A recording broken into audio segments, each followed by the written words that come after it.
Baka may benepisyo ka sa SSS na hindi mo alam. Narito ang 4 na kondisyon para maka-avail ng SSS sickness benefit. Una, dapat hindi ka makapagtrabaho dahil sa sakit o injury at nakakonfine ka sa ospital o sa bahay ng minimum na 4 na araw. Pangalawa, kailangan may at least 3 hulog ka sa SSS sa loob ng 12 buwan bago ang semester ng pagkakasakit mo. Pangatlo, dapat naabisuhan ang employer mo o kung wala ka ng employer, ang SSS mismo.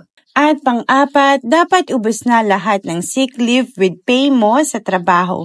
Take note, hindi required ito sa mga C-base o FWs.